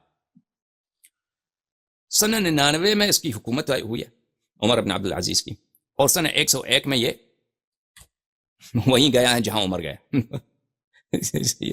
اچھا، اس نے یعنی یہ سنہ 99 میں اس کی حکومت ہے. اب اس خط کو اس نے سنہ 100 میں لکھا ہے، سنہ 99 میں لکھا ہے، جو بھی ہے. اس نے خط لکھا کہ دیکھو جو حدیث آپ کو انظر، وہاں پہ دیکھو، ڈھونڈ لو، جو حدیث رسول صلی اللہ علیہ وآلہ وسلم آپ کے پاس ہے، ملتا ہے، اس کو لکھا کرو کہ مجھے ڈر ہے دروس العلم وذهاب العلماء، کہ علم، دروس کہتے ہیں کہ فرسودہ ہو جانا، بالکل کیا بولتے ہیں اس کو، یعنی ہلاک ہو جانا، تباہ ہو جانا۔ علم سے مراد حدیث ہے کہ احادیث تباہ ہو جائیں گے، ضائع ہو جائیں گی، ہلاک ہو جائیں گے۔ احادیث یعنی کسی کو وہ جب محفوظ نہ ہو کتاب کی صورت میں تو لازمی بات ہے یاد نہیں رہتا لوگوں سے۔ وذهاب العلماء، اور جو علم جانتے ہیں حدیث جن کو یاد ہے وہ بھی مر جائیں گے۔ یہ بخاری کی حدیث ہے۔ اس حدیث کے شرح میں ابن حجر لکھتے ہیں یستفاد منه ابتداء تدوین الحدیث النبوی صلی اللہ علیہ وآلہ وسلم۔ اس حدیث سے اس کتابت جو ہے، کتاب خط ہے عمر بن عبد العزیز سے، اس سے استفادہ کرتے ہیں۔ اس سے پتہ چلتا ہے کہ یہ ابتدا ہے کب، کس بات کا؟ کتابت حدیث نبوی کا، تدوین حدیث نبوی صلی اللہ علیہ وآلہ وسلم کے ابتدا ہے۔ یہ کون سا سنہ ہے اس کی؟ اس نے اگر اپنے شروع حکومت میں بھی لکھا ہو نا، سنہ 99 میں، سنہ 102 تک اس کی حکومت تھی، 102 تک۔ اچھا، وَكَانُوا قَبْلَ ذَلِكَ يَعْتَمِدُونَ عَلَى الْحِفْظِ، اس سے پہلے مسلمانوں کا، راویوں کا کیا تھا؟ اعتماد تھا حفظ پر، اپنے حافظے پر۔ حفظ انسان کا معصوم ہوتا ہے میرے عزیزوں، حفظ انسان کا، یعنی خطبہ دیا رسول پاک صلی اللہ علیہ وآلہ وسلم نے آدھا گھنٹے کا خطبہ ہوتا ہے 10 صفحے 5 صفحے، تو وہ کس کو یاد رہتا ہے میرے عزیزوں؟ واقعاً جماعت عمریہ کے پاس ایک خطبہ بھی نہیں ہے رسول پاک صلی اللہ علیہ وآلہ وسلم کا، ایک خطبہ بھی نہیں ہے، ایک خطبہ بھی نہیں ہے ان کے پاس، ٹھیک ہے نا؟ کہتے ہیں اس سے پہلے حفظ پہ اعتماد کرتے تھے۔ تو کیا اللہ کے نزدیک، رسول پاک صلی اللہ علیہ وآلہ وسلم کے نزدیک ہم تک ہدایت پہنچانے کا اتنا ہی غیر محفوظ اور غیر قابل اعتماد طریقہ کار ہے کہ لوگوں نے سنا، لوگ کسی نے دوسرے کو سنایا، دوسرے نے تیسرے کو سنایا، انسان کی میموری جو ہے وہ ضائع ہو جاتا ہے۔ اور اس کے علاوہ لوگوں کے میں کیا ہے، اب انسان ایماندار ہونا تو اس کے حافظے میں آپ شک کر سکتے ہیں، باقی اس پہ جھوٹ کہتے ہیں چلے جھوٹ نہیں ہے، لیکن اس کے علاوہ بہت سارے لوگ ہیں جو جھوٹ بولتے ہیں، سیاسی مقاصد ہوتے ہیں، تعصبات ہوتے ہیں، اور جہل ہوتا ہے لوگوں کا، قبائلی دشمنیاں ہوتی ہیں، لوگ مختلف وجوہات کے بنا پر دین میں بدعت داخل کرنا چاہتے ہیں، جھوٹ بولتے ہیں۔ تو کیا اتنے غیر علمی طریقے سے، غیر مطمئن طریقے، یہی طریقہ کار تھا رسول پاک صلی اللہ علیہ وسلم کا ہم تک ہدایت پہنچانے کا۔ فلما خاف عمر بن عبد العزیز وكان على رأس المئة الأولى، سنہ 100 کے ابتدا میں اس نے حکم دیا کہ حدیث ضبط کرو، حدیث کو لکھایا کرو، لیکن یہ کہ وہ ابتدا تھی حدیث لکھنے کی، لیکن واقعاً احادیث لکھی گئیں۔ اس نے ایک حکم دیا، کتنے، اس ابو بکر بن حزم نے کتنے احادیث لکھی وہ تو ہمیں نہیں معلوم، یہ ابتدا ہوئی ہے، لیکن واقعاً بعد میں احادیث لکھنے کا کام بعد میں شروع ہوا ہے۔ یہ جو ہے ایک ابتدائی بات ہے، تو ٹھیک ہے نا؟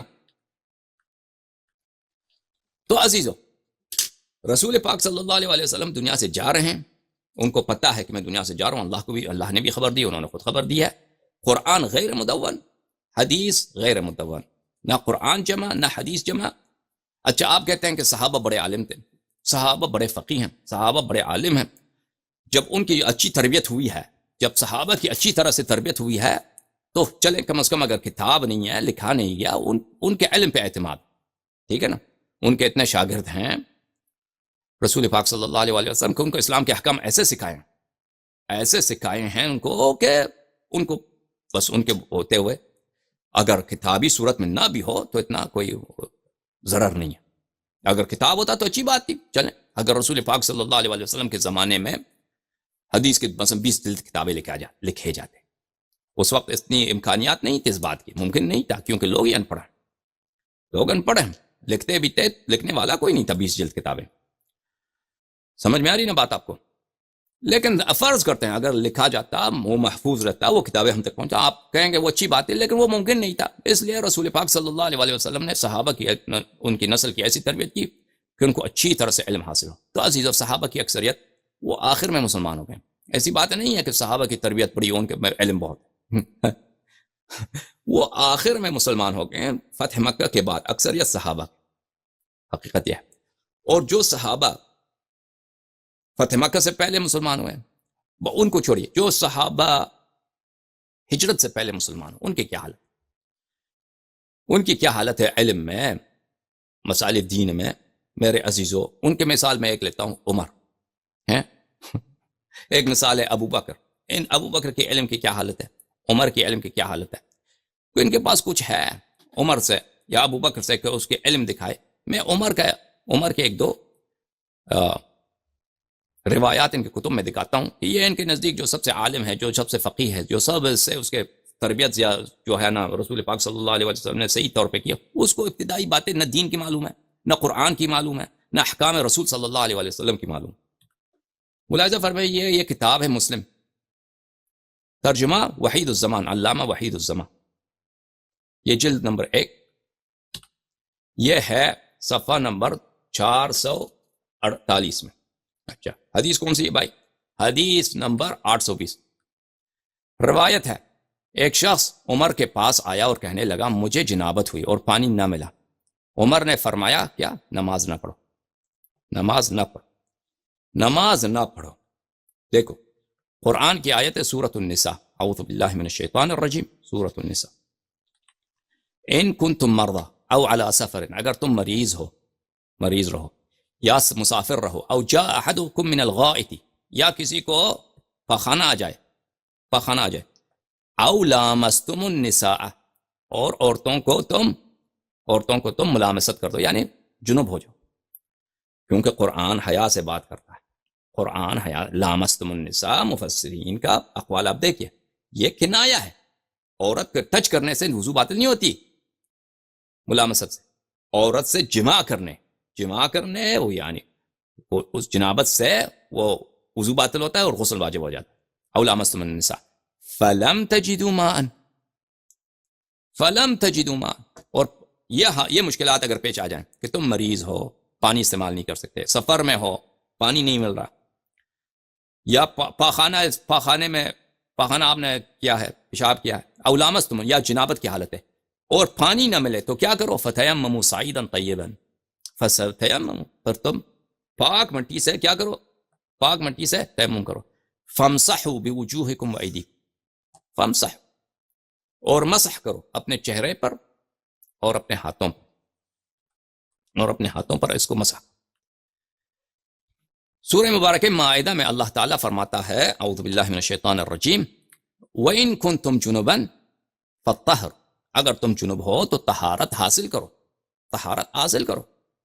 اور رسول پاک صلی اللہ علیہ وسلم نے فرمایا بلی کہ جعلت لی الارض مسجدا وطہورا, زمین جو ہے وہ میرے لیے محل عبادت, محل سجدہ اور طہور, اس کے ساتھ آپ طہارت ترابیہ حاصل کر سکتے ہیں, تیمم کر سکتے ہیں. فرمایا قرآن مجید نے, او لامستم النساء فلم تجدوا ماء فتیمموا صعیدا طیبا,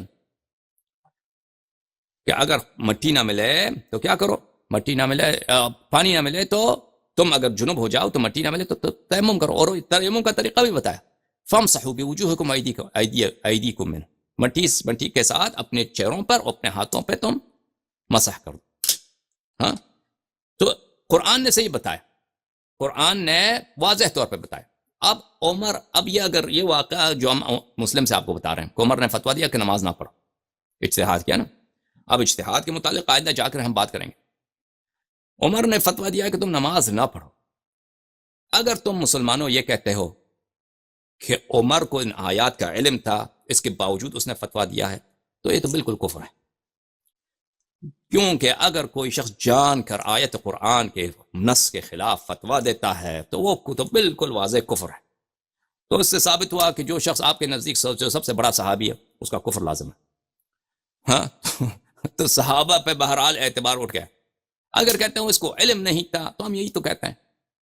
ہمارا ادعا یہی ہے کہ صحابہ کو آپ سمجھتے ہیں کہ ان کو رسول پاک صلی اللہ علیہ وسلم نے ان کی بڑی تربیت کی اور صحابہ بہت ہی عالم بن گئے, فقیہ بن گئے, کہ اب کتاب کی ضرورت ہی نہیں ہے, قرآن جمع کرنے کی ضرورت ہی نہیں ہے, فکر کرنے کی کوئی ضرورت ہی نہیں ہے. تو ہم کہتے ہیں تو یہ تو ابتدائی چیزیں وہ اس کو نہیں معلوم تھا. اور یہ اس زمانے کی بات ہے کہ عمر خلیفہ بن چکا تھا, خلیفے کو صریح آیت قرآن نہیں معلوم. صریح آیت قرآن کس وہ بھی ایسا مسئلہ نہیں, کوئی شاذ مسئلہ ہے کہ کبھی پیش نہیں آتا. عرب میں پانی بہت کم ہوتا ہے میرے, خصوصاً اس زمانے میں, عمر کے زمانے میں, صدر اول میں, اس زمانے میں پانی کم ہوتا ہے عرب میں.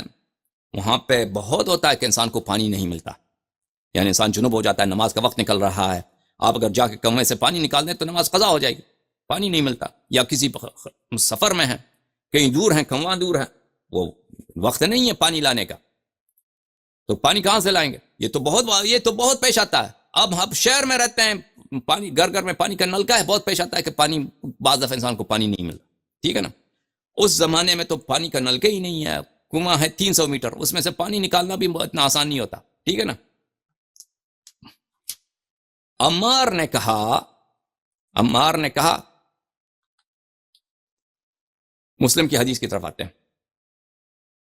آپ نے عمر نے کیا فرمایا؟ عمر نے حکم دیا کہ نماز نہ پڑھنا. عمار رضی اللہ تعالی عنہ نے کہا کہ اس کا عنوان دیکھیں، اے عمر بولا نہیں، اے امیر الفاسقین. ہم امیر المؤمنین علیہ السلام صرف اور کس کو بولتے ہیں؟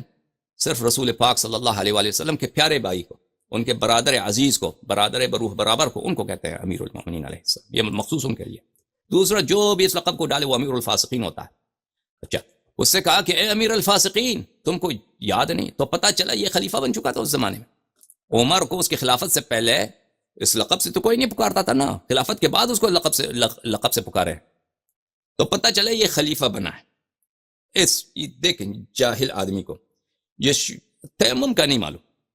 اگر معلوم ہے اور مخالفت کر رہا ہے صریحاً حکم اسلام کا، وَمَن لَمْ يَحْكُمْ بِمَا أَنزَلَ اللَّهُ فَأُولَٰئِكَ هُمُ الْكَافِرُونَ، جو جان بوجھ کر قرآن کے خلاف فتویٰ دیتا ہے تو اس کے کفر میں کوئی شک ہے بھائی؟ ہاں اس کے کفر میں کوئی شک ہے؟ تم کو یاد نہیں جب میں اور آپ لشکر کے ایک ٹکڑے میں تھے اور پھر ہم کو جنابت ہوئی اور پانی نہ ملا، آپ نے تو نماز ہی نہیں پڑھی ہیں؟ آپ نے نماز، اس زمانے میں بھی اس کو قرآن نہیں تھا. اچھا، یہ کس رسول پاک صلی اللہ علیہ وآلہ وسلم کے حیات کا زمانہ، لیکن میں مٹی میں لوٹا اور نماز پڑھ لی. رسول اللہ صلی اللہ علیہ وآلہ وسلم نے فرمایا تجھے کافی تھا اپنے دونوں ہاتھ زمین پہ مارنا، پھر ان کو پھونکنا، پھر مسح کرنا، اور دونوں پونچھوں پر. عمر نے کہا خدا سے ڈر اے عمار، یعنی سوچ سمجھ کے، خدا سے ڈر اس کا ترجمہ یہ ہے کہ سوچ سمجھ کر حدیث بیان کر. دیکھو عزیزو، عمار کیا فرماتے ہیں؟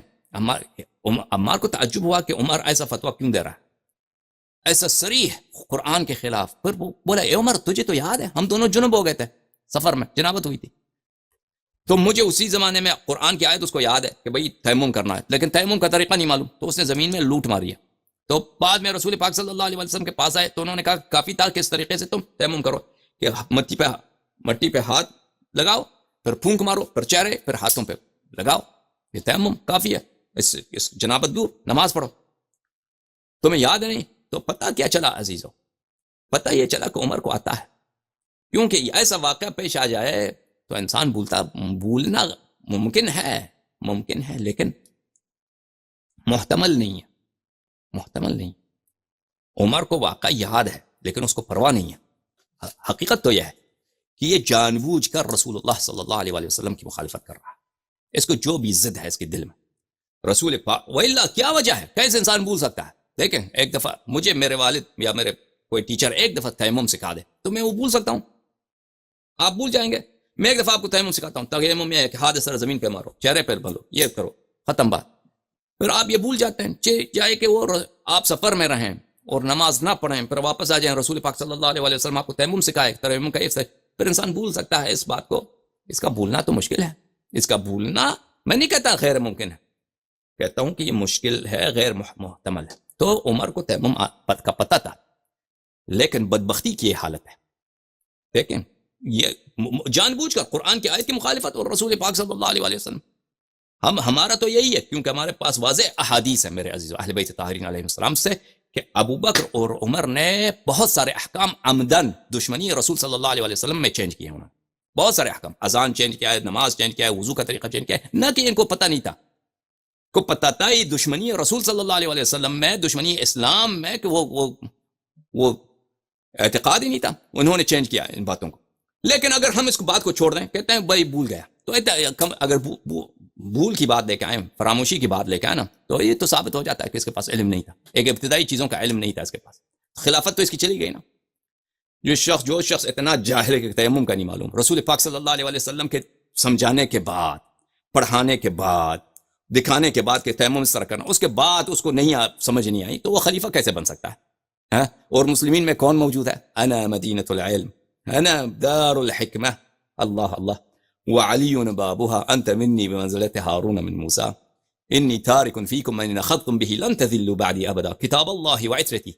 ہاں مسلمین میں کون موجود ہے؟ سید المسلمین شبیہ الرسول ابن عمر الرسول زوج البتول صلی اللہ علیہ وآلہ صلوات اللہ علیہ موجود. اور جو ایسا شخص کہ اگر احسن حالت میں ہم اس حدیث کی تفسیر کریں تو اس کو جہل ہے، لیکن حقیقت میں اگر دیکھا جائے تو وہ کیا ہے؟ وہ عمدن مخالفت کر رہا ہے رسول پاک صلی اللہ علیہ وسلم کی. اچھا، اور پھر وہ دھمکی دیتا عمار کو کہ خدا سے ڈر. عمار کو غلط بات کر رہا ہے کہ تم خدا سے ڈرو. عمار کو کہہ رہا ہے کہ تو خدا سے ڈر. ٹھیک ہے نا؟ عمار نے اس کو یاد دلایا کہ تجھے کیسے بھول سکتا ہے عمر، تو کیسے بھول سکتا ہے، تجھے یاد نہیں ہے. تو عمار سے کہہ رہا ہے تو خدا سے ڈر. یعنی عمار جو ہے حدیث غلط بنا رہا تھا. اگر عمار، خلافت عمار یاسر جو مہاجرین اولین میں سے ہے، جو سابقین فی الدین میں سے ہے، اگر وہ اس کی سوچ میں، اس کی سمجھ میں، اس کی روایت میں شک ہو سکتا ہے، تو پھر یہ طریقہ کار کہ ہم صحابہ کے ذاکرے پر، صحابہ کے یادداشت پر، ان کے میموری پہ اتکا کریں، اس کے بعد ان کی اگلی والی نسل تابعین اور یہ کیسے ہو سکتا ہے؟ اگر صحابہ کی یادداشت دیکھیں، عمر نے کیا کہا؟ عمر نے کہا کہ تو خدا سے ڈر، خدا سے ڈر. وہ علامہ وحید الزمان صاحب نے عمر کے اس دھمکی کا، کیونکہ عمر کی بے عزتی ہے نا، تیمم تجھے پتہ نہیں ہے. اصل تو بات یہ ہے اس کا جو حمل صحیح ہے اس پہ حمل نہیں کرتا وحید الزمان. کس مسئلے پہ حمل کرتا ہے؟ حمل اس بات پہ کرتا ہے کہ تو سوچ سمجھ کر بیان کر. یعنی عمار، صحابہ جو ہیں غلطی کر سکتے ہیں حدیث میں، ان کی یادداشت میں غلطی ہو سکتا ہے. اگر مقصد یہی ہے تو پھر تمہارے سارے حدیث سے ہاتھ اٹھانا پڑے گا نا. تم تو کبھی صحابہ کی جرح نہیں کرتے. اگر صحابہ کی یادداشت پر، ان کے نقل حدیث پر سوال اٹھایا جا سکتا ہے، نقد کیا جا سکتا ہے، تو پھر رسول پاک صلی اللہ علیہ وسلم کیسے راضی ہو گئے کہ حدیث غیر مدون اور ایسے جماعت کے یادداشت پر، ان کے حافظے پر اتکا کریں جو غیر قابل اعتماد ہے.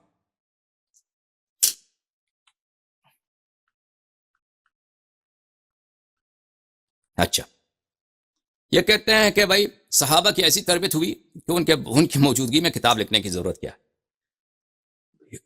ملاحظہ فرمائیے، یہ کتاب ہے کون سی؟ مسند احمد بن حنبل، طبع دار الحدیث بالقاہرہ، جزء الثانی. بہت بڑے محقق حدیث کے احمد محمد شاکر نے اس کتاب کی تحقیق کی ہے. چھاپ دار الحدیث بالقاہرہ، سند 1416 میں کتاب چھپی ہے. حدیث نمبر 1656.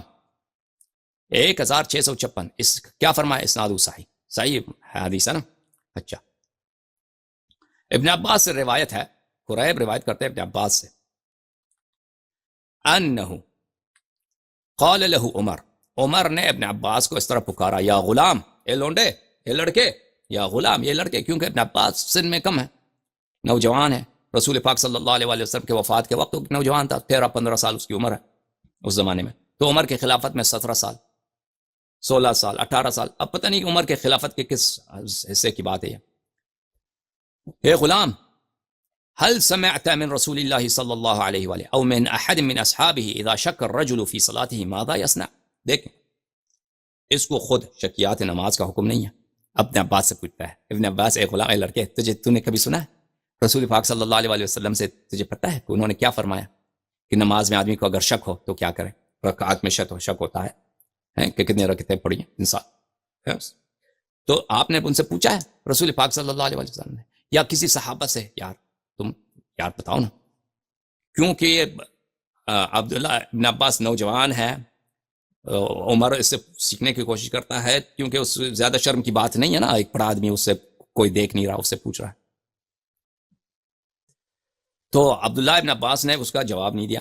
فبینا ہوا کذالک، اسی حالت میں، اسی گفتگو میں تھا، اذا اقبل عبد الرحمن ابن عوف آیا.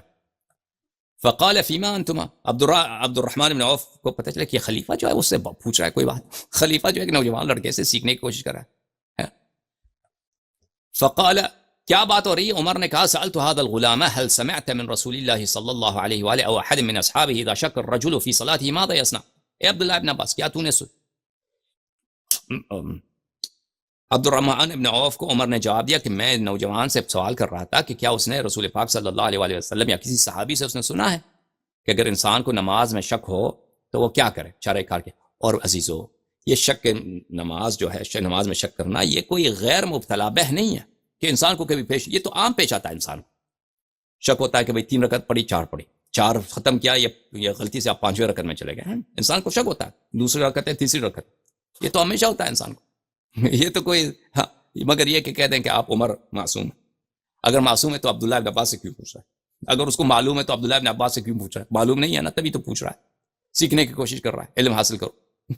خلیفہ علم حاصل کر رہا. تو عبد الرحمن ابن عوف نے کہا سمعت رسول اللہ صلی اللہ علیہ وسلم. عبد الرحمن ابن عوف نے کہا کہ میں نے رسول پاک صلی اللہ علیہ وسلم سے سنا کس طرح کرو شک پیش آ جائے 2-3 درمیان کے شک آ جائے تو کیا کرو. تو عزیزو جس شخص کو اتنی ابتدائی باتیں نہ تیمم کا پتہ ہے نہ نماز کا پتہ ہے، نہ تیمم کا پتہ ہے نہ نماز کا پتہ ہے، اور یہ ان کے نزدیک سب سے افضل عالم صحابی ہے، تو یہ ادعا کرنا کہ وہ علم الرسول صلی اللہ علیہ وآلہ وسلم جس میں کوئی علم الرسول صلی اللہ علیہ وسلم عین یقین ہے، اس میں شک نہیں ہے، اس میں ظن نہیں ہے، اس میں اجتہاد نہیں. علم رسول اللہ صلی اللہ علیہ وآلہ وسلم وما ينطق عن الهوى ان هو الا وحی یوحى، اللہ کی جانب سے خالص نور ہدایت بشر کے لیے تا روز قیامت آیا ہے. تو رسول پاک صلی اللہ علیہ وآلہ وسلم اس علم کو وہ تو دنیا سے جا رہے ہیں، خود اللہ بھی پتہ ہے کہ جا رہے ہوں. تو عقائد میں مسلمانوں میں اختلاف ہوگا، تفسیر قرآن میں مسلمانوں میں اختلاف ہوگا، الفاظ قرآن میں مسلمانوں میں اختلاف ہوگا، نماز پڑھنے کے طریقے میں اختلاف ہوگا، الا ماشاء اللہ اب مسائل پتہ نہیں. تو یہ علم جس میں کوئی اختلاف نہیں ہے، یہ علم جس میں کوئی گمراہی نہیں ہے، یہ علم جس میں کوئی شک نہیں ہے، سب نور یقین ہے. ٹھیک ہے نا. رسول پاک صلی اللہ علیہ وآلہ وسلم نے کیا سوچا کہ یہ امانت الہی، یہ ہدایت ہم تک کیسے پہنچائے آنے والی نسلوں تک. دنیا سے چلے گئے، کوئی بھی نہیں دنیا سے چلے گئے، نہ کسی کو خلیفہ معین کیا، نہ کسی کو معلم بنایا، نہ قرآن تدوین نہ حدیث مدون. صحابہ کو بھی ادعا کرتے ہیں صحابہ کی تربیت ہے.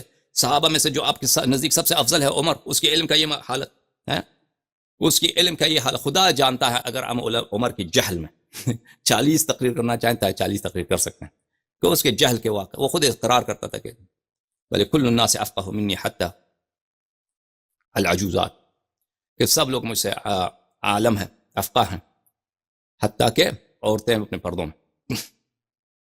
تو یہ بھی ادعا غلط ہے. اور یہ ادعا کرنا کہ صحابہ کا حافظہ اتنا اچھا تھا کہ ان کے حافظے پہ اتکا کر رہے ہیں، یہ بھی غلط ہے. خود صحابہ الا ماشاء اللہ ایک دوسروں کو انہوں نے تختیہ کیا، تکذیب کیا، الا ماشاء اللہ. اب کبھی بات آئے گا نا کہ صحابہ کو نقل حدیث میں ان کو تختیہ کیا ہے، خطا کار قرار دیا ہے اور غلط قرار دیا. صحابہ نے خود اعتراف کیا کہ ہماری جو یادداشت کمزور ہے. اس کے واقعات بہت سارے.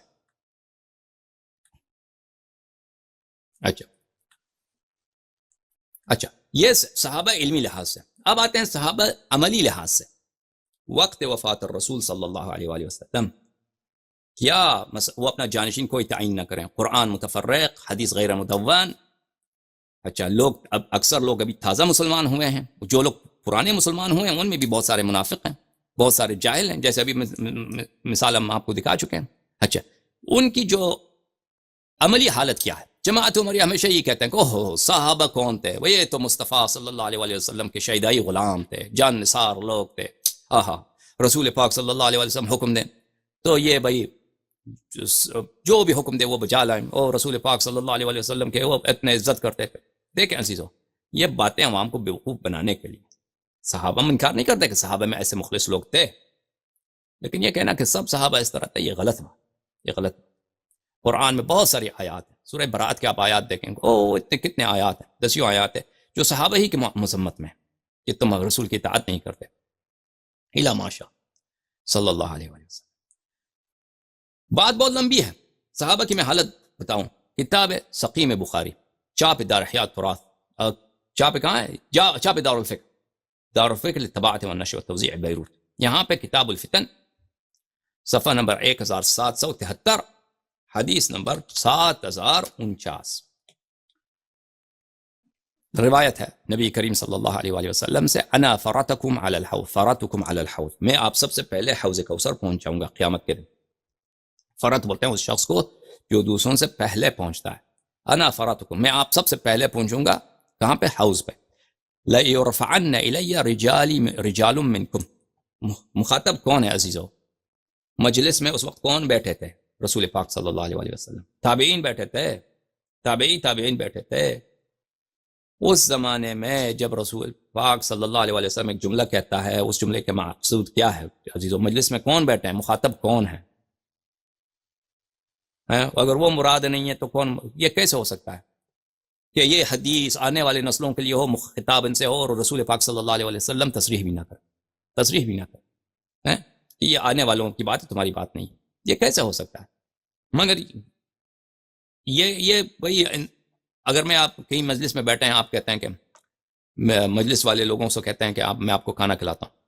آپ مجلس میں بیٹھے ہیں، مثلا کسی مسجد میں، کسی گھر میں، 10 لوگ آپ کے دوست احباب ہیں اسی میٹنگ میں، کہتے ہیں میں آپ لوگوں کو کھانا کھلاتا ہوں.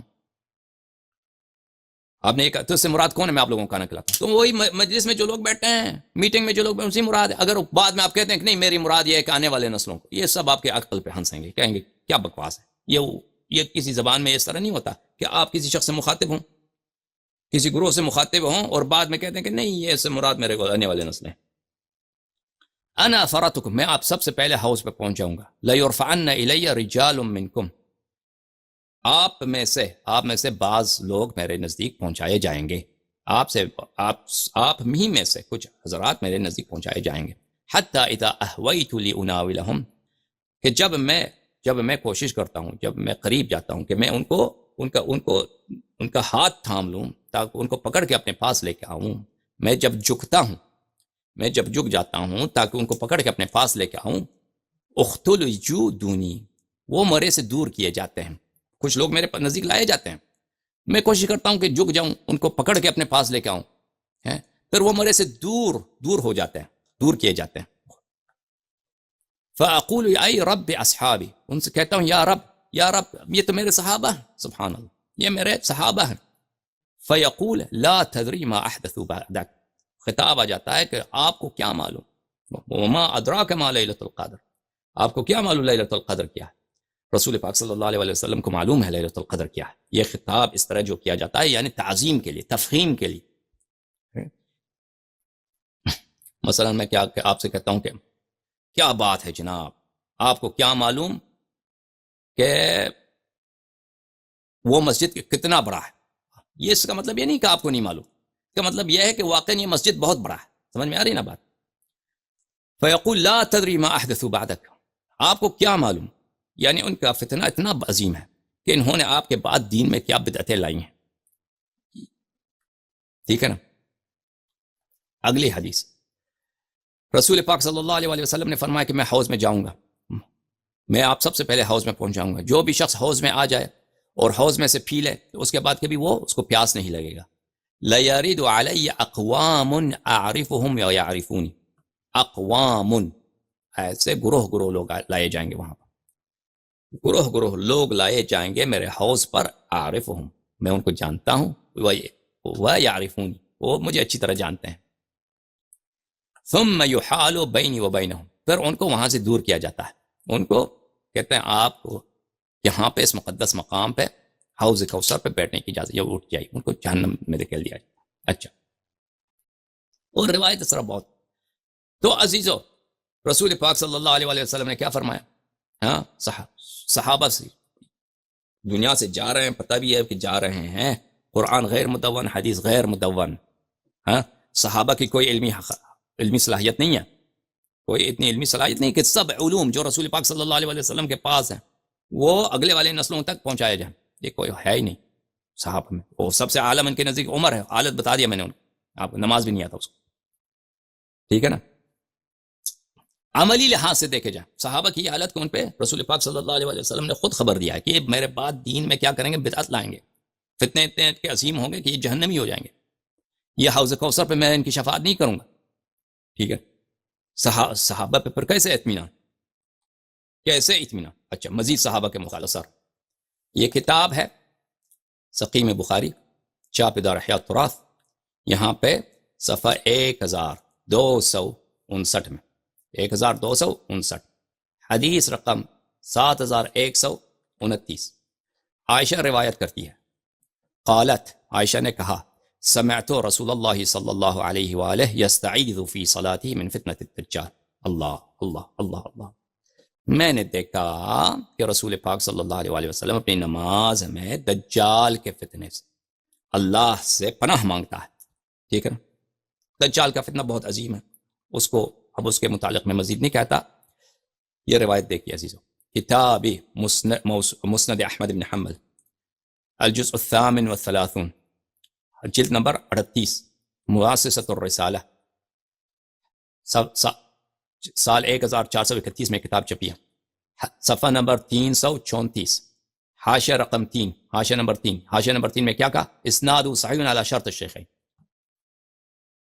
اسنادہ صحیح علی شرط البخاری و مسلم. اچھا، نہایت صحیح حدیث ان کے نزدیک. اچھا، ان حذیفہ، حذیفہ نے فرمایا، قال ذکر الدجال عند رسول اللہ صلی اللہ علیہ وآلہ، دجال کا ذکر ہوا حضرت رسالت پناہ صلی اللہ علیہ وآلہ وسلم کے بارگاہ اقدس میں، دجال ملعون کا ذکر ہوا تو فرمایا، لعنا، بے شک کہ میں، لعنا، بے شک کہ میں، لفتنة بعضکم، لفتنة بعضکم اخوف عندی من فتنة الدجال، اخوف عندی من فتنة الدجال.